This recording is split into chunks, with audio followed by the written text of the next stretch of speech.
И официјална Софија и Скопје прогласија победа во првата битка во Европскиот парламент, која заврши со одложување на гласањето за извештајот за Македонија.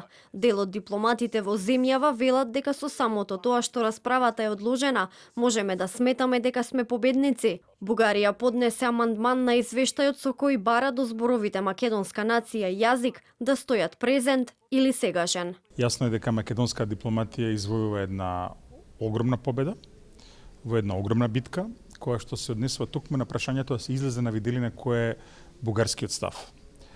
Сега целата европска јавност може да суди, може да гледа дека единствено нешто што е спорно е токму самото постоење на македонскиот јазик, македонскиот идентитет, самото постоење на македонската нација. Значи, на една нација во 2025 година и се спори правото на постоење.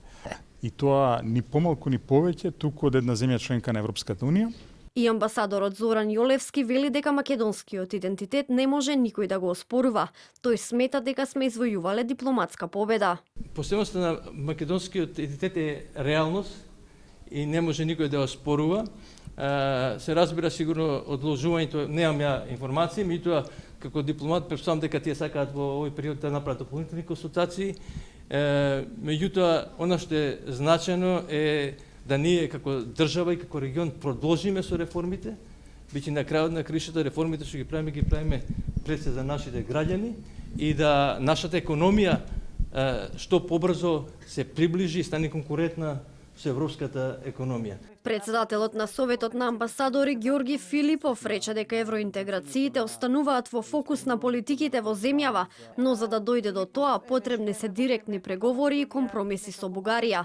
Излегло дека најдобро се најде некаков хибриден модел, а што би представувало тоа? Задржување на јасна ориентација кон Европска унија, што ВМРО го повторува нон-стоп, но со национален консензус околу важните прашања, како што се уставните измени. А не е постигнат таков. Барање на меѓународни гаранции од ЕКА, Германија, Франција, тоа го правиме ние сега. Ние бараме гаранции од нив. Отварање простор за директен диалог со Бугарија, но со вклучување на трета страна, например Австрија. За ВМРО-ДПМН одложувањето на гласањето е победа, бидејќи како што велат Бугарија не успеала во својата мисија да го девалвира извештајот. Денеска на предлог на известувачот Томас Вајц, Комитетот за надворешни работи на Европскиот парламент беше одложено гласањето за усвојување на предлог извештајот за Македонија за 24 јуни.